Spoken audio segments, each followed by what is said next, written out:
Everything starts with ordinary quartz sand. This sand is composed of silicon dioxide, a compound of silicon and oxygen atoms. In a high-temperature furnace, we chemically strip the oxygen away. This process reduces silicon dioxide into metallurgical-grade silicon. But for chips, we need extreme purity. We refine it further until it reaches 9 nines purity. This ensures that every atom is in the right place to conduct electricity perfectly. The heart of semiconductor manufacturing begins with the Czochralski process, where high-purity silicon is transformed into a single, flawless crystal. A seed crystal is dipped into the molten silicon and slowly rotated.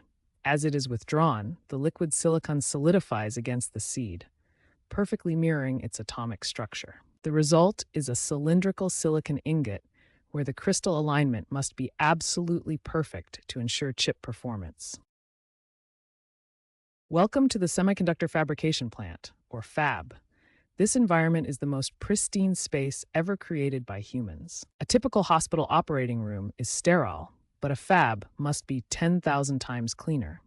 A single speck of dust is catastrophic here, as it can easily destroy the microscopic circuits being printed on a wafer. To maintain this, air is constantly filtered, and refiltered through high-efficiency systems, creating a space where even the tiniest particle cannot survive. The core of semiconductor fabrication is photolithography. First, we coat the silicon wafer with a uniform layer of light-sensitive liquid called photoresist. Next, we align a photomask above the wafer. This mask acts like a precision stencil containing the complex circuit pattern for the chip. We project intense ultraviolet light through the mask. The light passes only through the clear areas of the pattern, hitting the light-sensitive photoresist below. The chemical properties of the photoresist change where the light hits. This effectively transfers the circuit design onto the wafer, ready for the next stage of etching. We have entered the era of high numerical aperture, or high NA EUV lithography. This technology is the pinnacle of modern semiconductor manufacturing, enabling features smaller than 7 nanometers. Previously, printing tiny features required multi-patterning, where the same layer was exposed multiple times using different masks. This was complex, time-consuming, and prone to alignment errors. High NA technology increases the numerical aperture of the lens system. By gathering more light at a sharper angle, we achieve higher resolution in a single exposure, eliminating the need for complex, multiple patterning steps. This transition to single patterning simplifies the fab process, drastically improving chip density while reducing manufacturing defects. Atomic layer deposition, or ALD, is the gold standard for creating ultra-thin, precise materials. Unlike older spray methods, ALD adds material one single atomic layer at a time. The process works by pulsing 2 different precursor gases into the chamber. Each gas reacts only with the surface, ensuring that only 1 layer of atoms is deposited per cycle. After the reaction, the chamber is purged to remove excess gas. This prevents unwanted reactions and keeps the growth perfectly controlled at the atomic scale. By repeating this cycle thousands of times, we can build complex, high-performance structures for modern memory, layer by layer, with near-perfect uniformity. DRAM, or Dynamic Random Access Memory, serves as the computer's fast, active workspace. Unlike long-term storage, DRAM is designed for speed, allowing the processor to read and write data almost instantly. Each DRAM cell consists of a transistor and a tiny capacitor. The capacitor acts like a microscopic bucket that stores electrical charge, representing a binary 1 or 0. DRAM is volatile. The capacitors leak charge over time, meaning they must be constantly refreshed by an electrical signal. If power is lost, the data vanishes.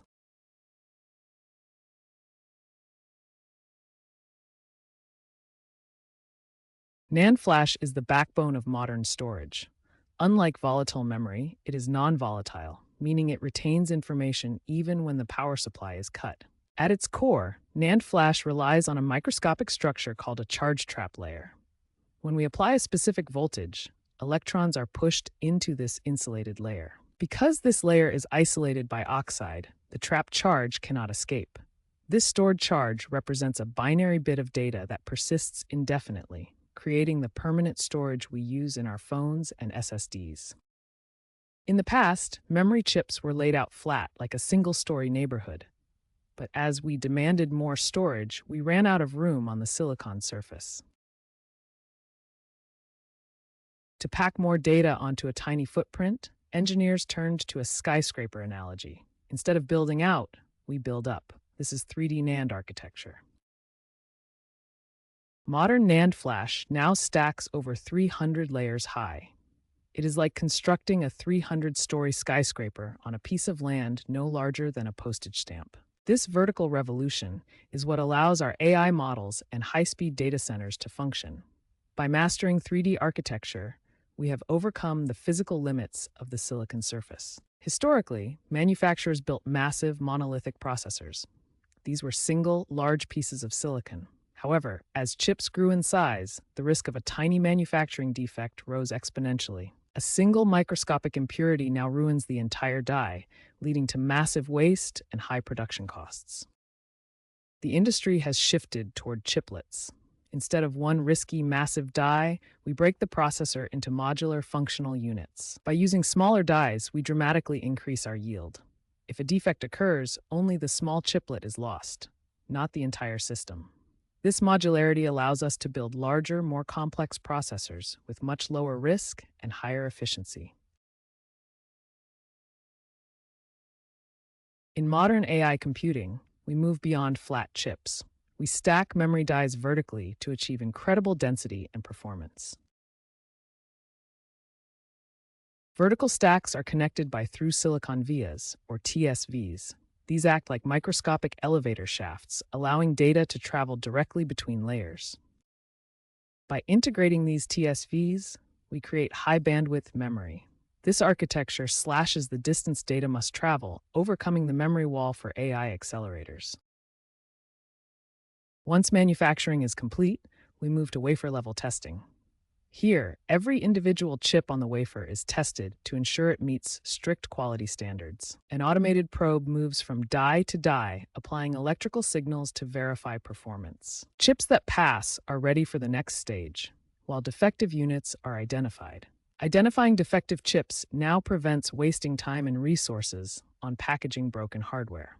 This critical step ensures high yields for modern electronics.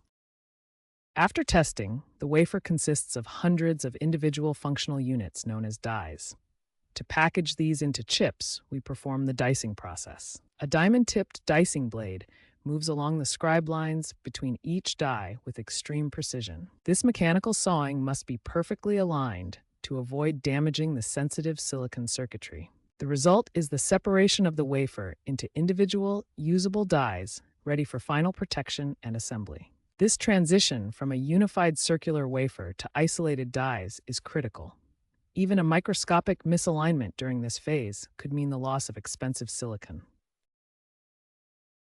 After dicing, the silicon die is incredibly fragile. It is vulnerable to external threats like heat, moisture, and static electricity. To ensure reliability, the die must be encapsulated in a protective casing. This black-molded compound shields the delicate circuitry from the environment. The final package provides structural strength and external connections, allowing the chip to be safely soldered onto motherboards. After packaging, the chips are ready for their final transformation, performance sorting, or binning. Each chip undergoes rigorous testing. Engineers vary the voltage and temperature to push every unit to its physical limit. Based on the speed and stability, chips are categorized into bins. A chip that handles extreme loads earns a premium grade. Others are assigned to standard or entry categories, ensuring that every manufactured unit finds a reliable market fit. We are currently hitting a major performance bottleneck, known as the memory wall. Even as processors grow significantly faster, the speed at which data travels between the memory and the CPU remains limited. The CPU is ready to process billions of instructions per second. However, it must wait for data to be fetched from memory. This latency creates a massive congestion point. As AI models demand more data, the gap between memory bandwidth and processing power continues to widen, forcing us to rethink how we stack memory and compute resources together. Semiconductor manufacturing is incredibly resource-intensive. Modern fabrication plants now prioritize sustainability. implementing massive water recycling systems that reclaim millions of gallons daily. Beyond water, the transition to renewable energy sources is central to the modern fab.